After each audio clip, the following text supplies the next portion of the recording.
Welcome to Economics 2723, Chapter 1, Choice Under Uncertainty, and this is the second part of the chapter, Module 2. So in this module, we're going to discuss tractable utility functions. We're going to discuss the critique by Matthew Rabin of expected utility theory as a description of risk aversion with respect to small risks. And finally, we're going to discuss the topic of comparing risks. We've already dealt with comparing risk aversion for arbitrary risks. Now we're going to compare risks for arbitrary preferences. So it's the symmetrical topic. So first of all, tractable utility functions. Almost all applied theory and empirical work in finance uses some member of the class of HARA utility functions. These are hyperbolic absolute risk averse, or HARA utility functions, sometimes also called linear risk tolerance functions. Now, this class of utility functions is defined by the first equation on the slide, where we have parameters a, b, eta, and gamma. That's actually more than we need. Recall that a and b are arbitrary for any cardinal utility function. But we include them just for convenience, as it's often, for special cases, it's often convenient to make particular choices of A and B. We're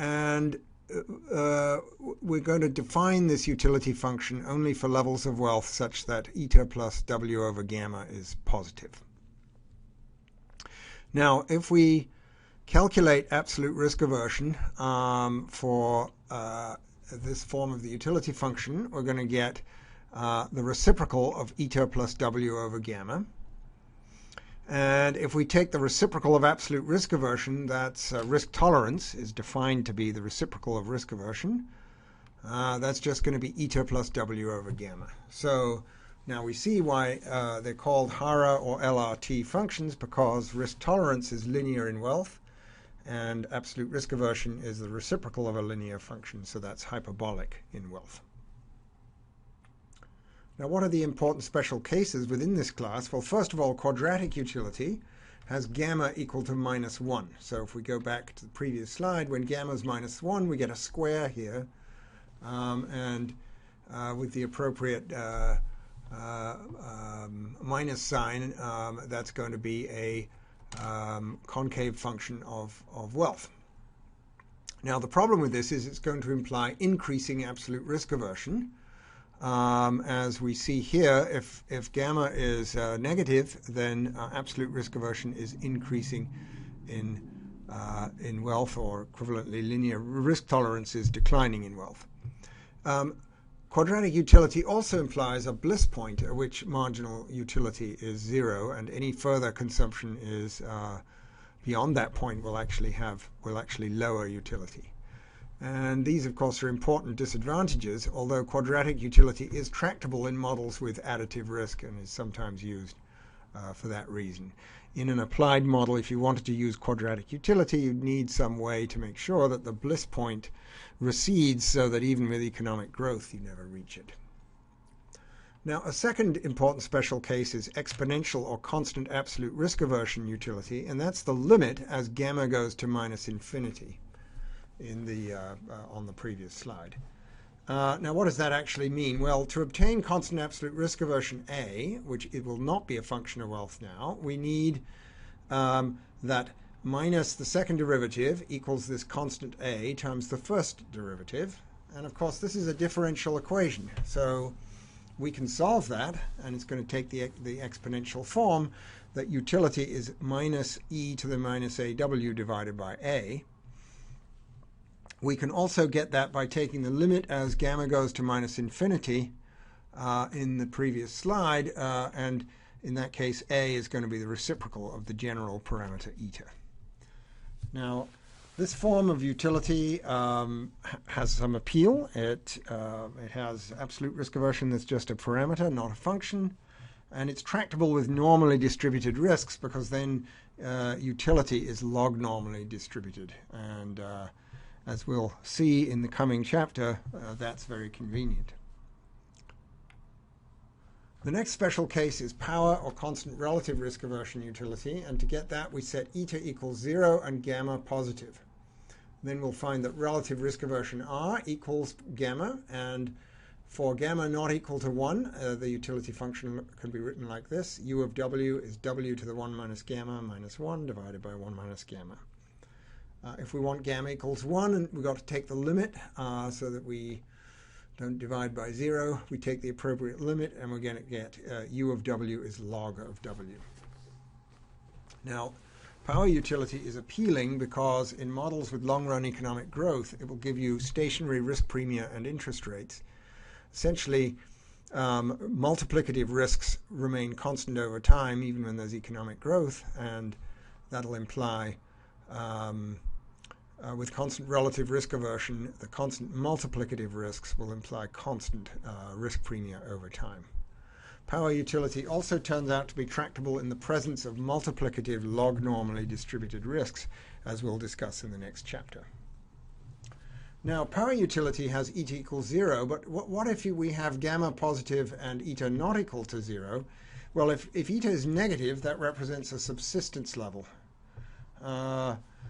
The late Mark Rubinstein argued for a model where gamma equals 1 and you have a negative eta. He called that GLUM, the Generalized Log Utility Model, a slightly depressing acronym.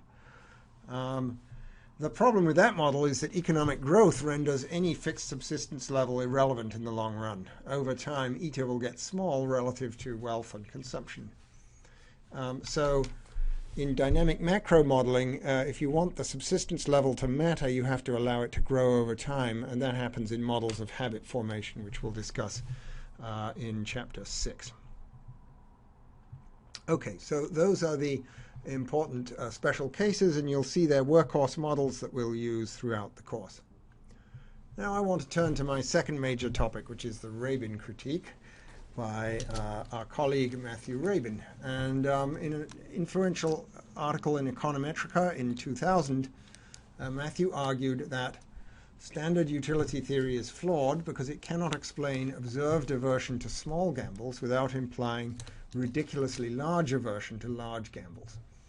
And this really follows from the fact that differentiable utility has second-order risk aversion. So the effect on choices over small gambles should be negligible.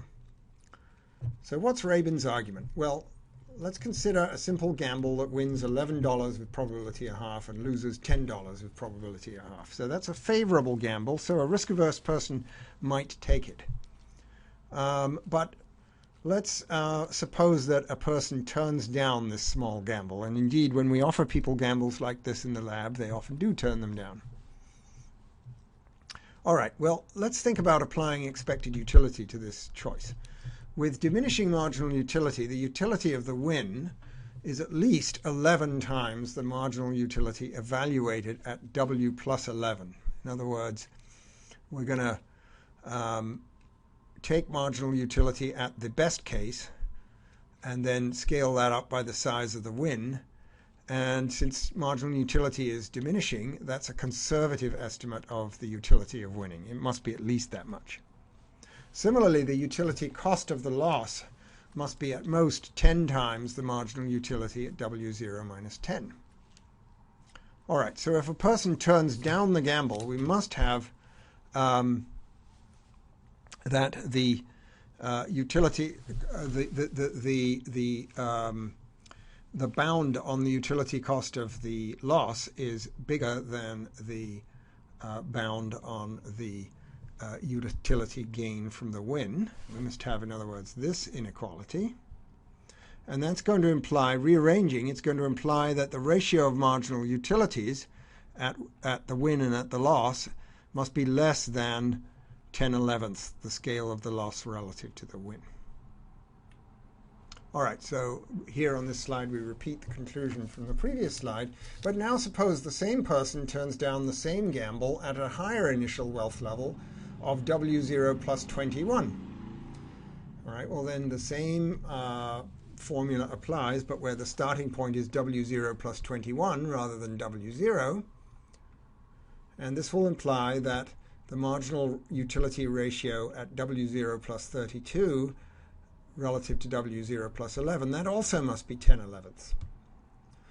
But now we can combine these two inequalities, we can multiply them together, and we can see that the marginal utility ratio at plus 32 and minus 10 must be less than the square of 10/11, or 100 to 121. Now you can see that this ratio on the right is shrinking rapidly as we keep squaring. So if this iteration can be repeated, it implies extremely small marginal utility at high wealth levels. And that would induce people to turn down apparently extremely attractive gambles. So let me show you a table taken from Rabin's paper, and there's an extract from this table in the book. So this is Rabin's table 1. What he does is he says, let's assume that a person will turn down, will be averse to 50-50, lose $100, gain little g dollars bets for all wealth levels. What's little g? Well, it's either 101, 105, 110, or 125. Okay, so the person is going to turn down those gambles, those small gambles. Rabin shows, using the kind of iteration argument that we just went through, that the same person will turn down 50-50, lose capital L, which is a bigger number, gain capital G bets. And the capital G's are entered in the table. So the different rows of the table give you different scales of the big loss, 400 up to $20,000. So these are bigger bets. And the capital G's are now entered in the table. And you can see that we get some absolutely enormous numbers here. In fact, we get some infinities. And you might be astonished that somebody could ever turn down a bet which potentially would give you an infinite win. Obviously, the expected value of the bet is infinite. So how could you possibly turn it down? Now, the answer is that if utility is bounded above, then beyond a certain point, the scale of the win is irrelevant. Your utility converges to its upper bound, and it doesn't matter how big it is. It's simply not giving you any more utility. And indeed, the assumption that you turn down a given small gamble for all wealth levels, no matter how rich you are, that implies that you basically that you have constant absolute risk aversion. And so it implies that your utility is bounded above, because the negative exponential utility function is indeed bounded above at 0. So that's the explanation for these infinities. Now, you might say, well, all right, this is not a realistic calibration. If somebody has, for example, power utility, then as they get rich, at a certain point, they won't turn down these small gambles. So Rabin repeats the analysis where he says the initial wealth level is 290,000, and the behavior of turning down small gambles is only known to hold within $100,000 above the initial wealth level. So that's a much weaker condition, and he still gets some enormous numbers here for the scale of the win that you need to offset even a modest loss. So this is a way of really bringing home the quantitative implication of the fact that expected utility theory with twice differentiable utility functions really ought to make people almost risk neutral with respect to small gambles. So if they show risk aversion in the lab, that can only be explained by risk aversion that has enormous, absurd consequences on a large scale. Now, all right, how might we respond to the Rabin critique? I'm actually going to work with expected utility theory throughout the course. So in some sense, I'm going to ignore the critique. How can I do that? The first point we've already discussed. As we increase wealth, a person will continue to turn down a given absolute gamble indefinitely, only if absolute risk aversion is constant or increasing. And the extreme results in Table 1 assume that. And really, I think that part of the paper can be understood as a critique of constant or increasing absolute risk aversion. And I already argued in the previous module that really we should prefer utility functions that have decreasing absolute risk aversion. Now, a second point is that, indeed, Rabin is right that the observed aversion to small risks in the lab probably results from some other aspect of human psychology besides declining marginal utility of wealth. But that doesn't necessarily mean that we should abandon utility theory for studying large risks in financial markets. I would make the analogy with, compare gravity with the strong and weak forces in physics. Gravity is negligible at the scale of particles, subatomic particles, but it is dominant at large cosmological scales. And similarly, risk aversion, declining marginal utility of wealth is negligible in the lab, but may nonetheless be the dominant force that drives approaches to large risks. Now, what then does explain the observed aversion to small risks? One simple story would be that people suffer a fixed disutility from any loss, regardless of size. The literature on the disposition effect, which we'll study in Chapter 10, sometimes invokes the idea that realizing a loss gives you disutility. But one can also work with non-standard preference models that have so-called first-order risk aversion, in which the premium you pay to avoid a small loss is proportional to the loss itself, not the square of the loss. Now, models like that obviously can't be twice differentiable. They have a kink in the utility function at the initial level of wealth. And a famous example of a model with that feature is the prospect theory due to Kahneman and Tversky, which has been widely applied in behavioral finance in recent years. Now, there's an interesting paper by Barberis, Huang, and Thaler from 2006, where they point out that even if you go to first-order risk aversion and you assume a kink in the utility function, that's not going to give you substantial aversion to small delayed gambles.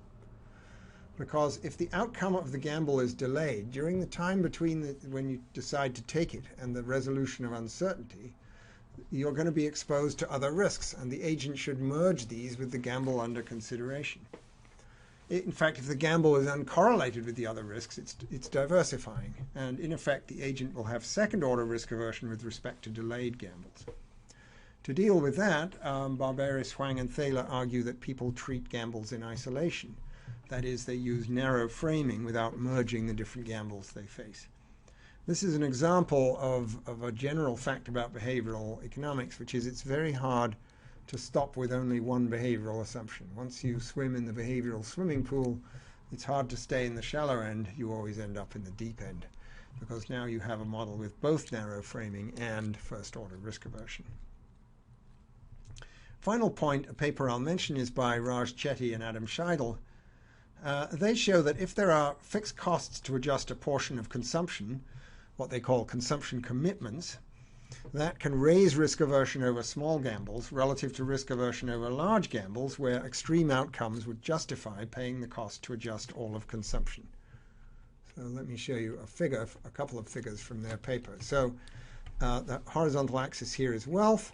The vertical axis is the value function, which is utility of that level of wealth after making optimal decisions. And one of the decisions that you might have to make is whether to adjust your fixed component of consumption. An example might be moving house to a smaller house. You'll pay a fixed cost to adjust. Now, the red curve here shows the value function if there's no adjustment costs. So it's relatively linear. That's to say, not very curved. There's not much risk aversion. The green curve is where you're not allowed to adjust at all. You can't move house. And because of the fixed component of consumption which can't adjust, the rest of consumption has to do more adjusting, and it makes you more risk averse. This value function is more curved. Finally, the blue curve is where at a fixed cost you can adjust consumption. And what then will happen is that within an inaction range, a little less big S range in the middle, you won't bother to adjust X, and the blue and the green curves will coincide. But if the wealth shock is big enough, you'll pay the fixed cost, you'll adjust, and then the value function flattens out at the left and right of the figure. What that means is that risk aversion over small risks relative to large risks is decreasing. So pure power utility has a no relation between the size of the risk and the risk aversion parameter. It's just a constant, 2 in this example. But if there are adjustment costs, you'll behave as if you're very risk averse over small risks, but much less risk averse over big risks. And the more the adjustment cost is in consumption, the bigger the effect. In this figure, they're comparing a homeowner who has a high cost of moving because you have to sell your house with a renter who has a low cost of moving because you can just terminate your lease and move to a new rental apartment. Okay, so that's the Rabin critique. The final topic for this module is about comparing risks. So this is a symmetrical topic to the discussion we did earlier of comparing risk aversion. There we allowed arbitrary risk distributions, but we were comparing preferences. Here we're going to compare different distributions while allowing arbitrary preferences. And we want to know under what circumstances can we say that one distribution is unambiguously riskier than another. So there are 3 possible notions of increased risk of one distribution relative to another. The first notion is that if all concave utility functions dislike one distribution in comparison with the other, the distribution they all dislike must be riskier. The second notion is that if we put more weight in the tails of the distribution, that would make it riskier. And the third idea is that if we add noise to a random variable, then we give it a distribution which is riskier. There's a classic analysis by Mike Rothschild and Joe Stiglitz which proves that these 3 definitions are all equivalent, but none of them are equivalent to higher variance. So let me show you the argument briefly. Let's consider random variables x and y which have the same expectation. So the first idea is that x is weakly less risky than y if there's no individual with a concave utility function who prefers y to x. So EU of x is greater than or equal to EU of y for all concave utility functions u. And that's the definition of weakly less risky. We could say less risky without any qualification if there is some concave utility function which strictly prefers x. Now, very important, this is a partial ordering. It's not the case that for any x and y, either x is weakly less risky than y or y is weakly less risky than x. You're going to be able to find distributions where some utility functions prefer one and some other concave utility functions prefer the other. And in that case, you can't rank the 2 distributions. The only way to get a complete ordering is to restrict attention to a smaller class of utility functions than the concave. For example, with quadratic utility, you only care about variance. Variance is a number, so a distribution with a lower variance is always going to be weakly. You can always compare any 2 distributions by just comparing their variance if you're confining attention to quadratic utility. But that doesn't work with the general class of concave utility functions. Now, the second notion of less risky is we would say x is less risky than y if the density function of y can be obtained from that of x by applying a mean-preserving spread. And a mean-preserving spread is defined by all this messy stuff on this slide. And I'm going to show you with a diagram. All right. What we're going to do is we're going to move. We're going to think about digging a hole. Think about digging a hole here, taking the earth and moving it over here. So we're going to remove mass from this area, and we're going to add mass over here. All right. So the area we removed here is alpha t, and the area that we add over here is also alpha t. So we just took this area and we moved it over here. So at the left, we're moving mass to the left. Then over here at the right, we dig another hole of area beta t, and we move it to the right.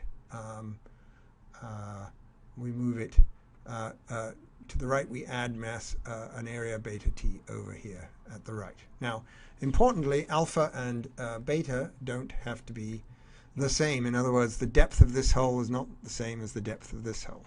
However, the bigger the hole you dig, the less far you can move it. And that is enforced by the fact that this area, alpha c prime minus c, this whole area, is the same as this whole area, beta d prime minus d. Okay, so the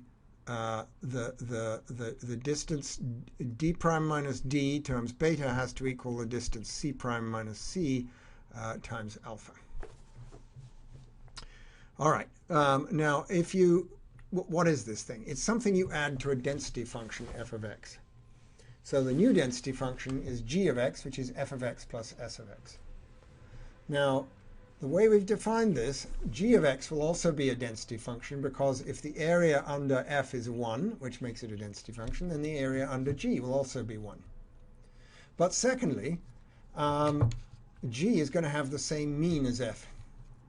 All right, and that is imposed by the fact that alpha c prime minus c is beta d prime minus d. It was that restriction on the movement of mass which keeps the mean the same. Now, we're calling it a spread. Well, it's sort of obvious. If the mean of f is sort of here in the middle of the picture, then you can see why it would be a spread, because we're moving mass from the middle of the distribution out to the tails. But even if the mean of f is off to the left or the right in the figure, we can still call it a spread, because we can show, Rothschild and Stiglitz show, that the distribution y, which has density g, is riskier than the distribution x with the density f, in the first sense above, that all concave utility functions will prefer x to y. And in this sense, the term spread is appropriate. Now, finally, let's look at the third approach. We'll consider adding noise.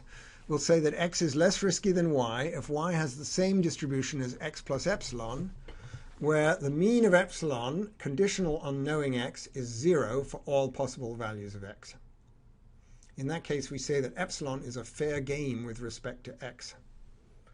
Now, this fair game condition is actually stronger than zero covariance. It's stronger than saying that the covariance of epsilon and x is 0, but it's weaker than saying that epsilon and x are independent.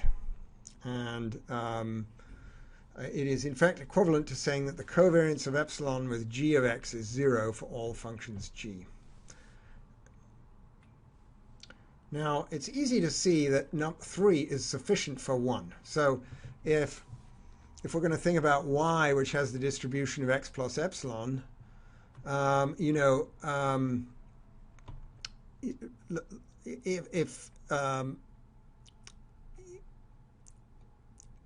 we have, first of all, this inequality, that the expected utility of x plus epsilon, conditional on x, that's going to be less than or equal to the utility of the expectation, conditional expectation, just from risk aversion, right? For any concave utility function, this will be true. But this is equal to the utility of x because of the fair game condition. So if the mean of epsilon given x is 0, then this thing just collapses to u of x. All right. So concave utility gives us, and fair game gives us this first row. And then we take the unconditional expectation of the left and compare that to the unconditional expectation of the right. We have the desired implication, which is that the expected utility of y is less than the expected utility of x, and that's true for any concave utility function. So it's easy to prove that 3 is sufficient for 1, a little trickier to prove that 1 implies 3, but what Rothschild and Stiglitz show is that 1, 2, and 3 are all equivalent, and that's a powerful result, because one or the other condition may be most useful in a particular application. Now, importantly, as I mentioned before, these are not equivalent to y having a greater variance than x. So it's true that if y is riskier than x, then y must have greater variance than x. That follows from the added noise condition. The problem is that the reverse is not in general true. Y could have greater variance than x, but still be preferred by some concave utility functions if it has more desirable higher moment properties. And you can only eliminate that possibility if you either think about more limited class of preferences, or confine attention to a limited class of distributions, such as the normal distribution. I briefly mentioned stochastic dominance, which is the generalization of these concepts to comparing distributions that may not have the same mean. So we say that x first order dominates y if the outcomes of y are the outcomes of x plus some other random variable that's always negative. That says that outcome by outcome, y is going to be worse than x. We say that x first order stochastically dominates y if y has the distribution of x plus some negative random variable. Now that's not outcome by outcome. You could have particular outcomes where y is better than x, but the first order stochastic dominance implies that every increasing utility function will prefer x. Even if you're risk-loving, you'll prefer the distribution x to the distribution y.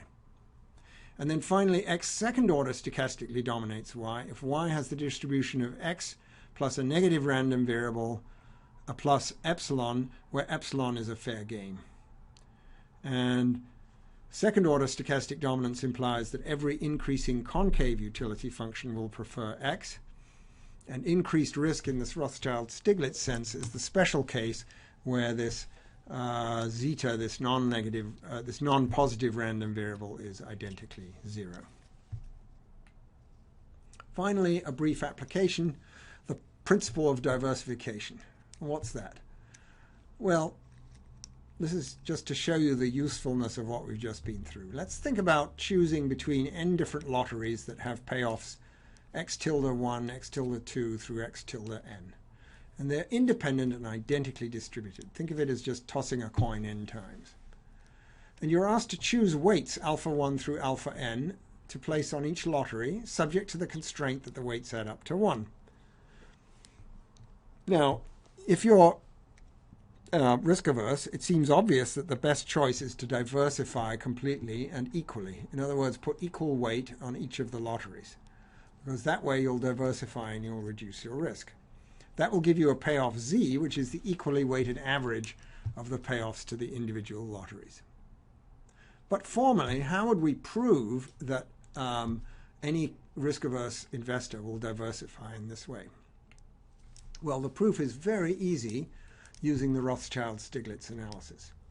Note that the payoff on any other strategy for arbitrary alphas can be written as z tilde, the equally weighted payoff, plus the sum across lotteries of the deviations of the unequal weights from the equal weights times the payoff on the individual lotteries. And we can write that as z tilde plus epsilon tilde. And the mean of epsilon tilde given z is just this sum of the means of the x as given z. And this expectation is a constant k, so we have k times the sum of these deviations from equal weights. But of course, these deviations have to add up to 0 because the sum of the alphas has to be 1.